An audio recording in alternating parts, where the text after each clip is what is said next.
while also spending hundreds of billions of taxpayer dollars here at home on a theory of deterrence that seems pretty shaky. And if the hope is that what didn't work against the Iranians will work against Putin,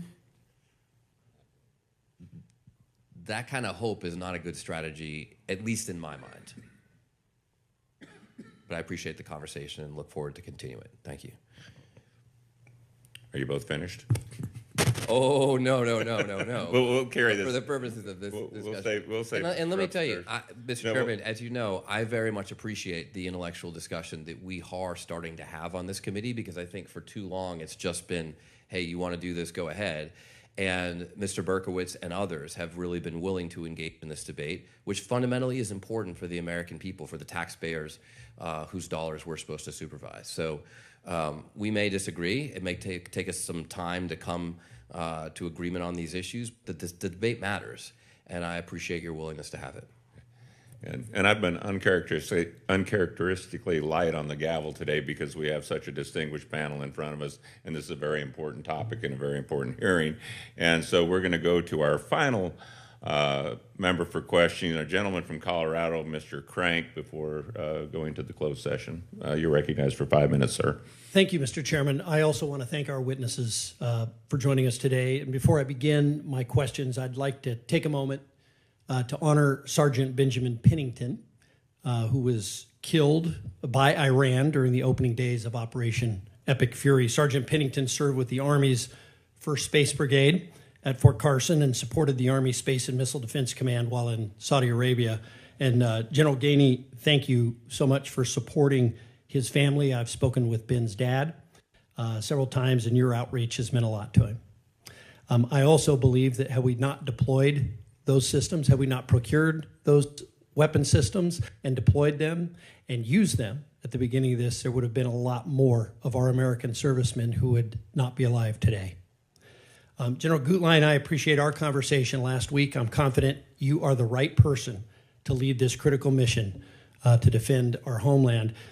And we had a good conversation during our call about lessons learned from Operation Epic Fury regarding modern missile attacks and how you're applying them to Golden Dome. For everyone, for everyday Americans who don't spend every waking hour thinking about missile defense like you do, I think there's an understandable gap in understanding how the missile threat has changed in the last 20 years.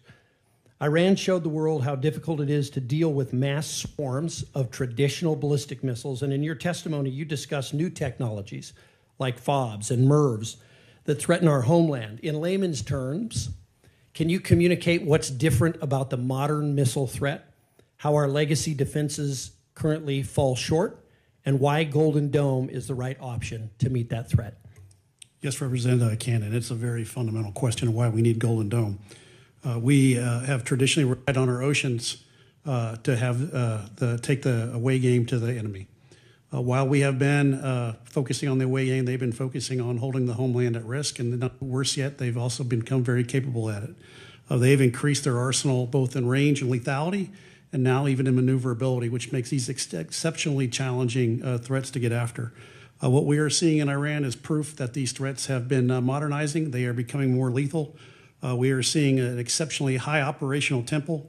We are seeing threats come from the multi-domain environment, meaning they're coming from air, they're coming from the sea, they're coming from space, they're coming from land. And they have figured out how to get some low-cost threats in there as well to challenge our depth, or our defenses.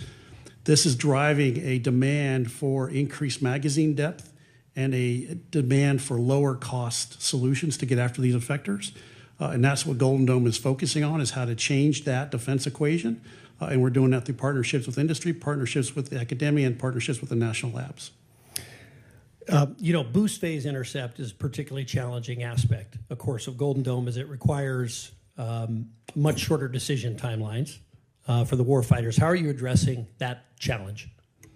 It is an incredible challenge that is going to be incredibly difficult. However, I do believe that the technology exists to get after that threat today, and we believe we can solve it. What we do not know today is, can I do it at scale and can I do it affordably? That's going to be the huge challenge for boost phase intercept.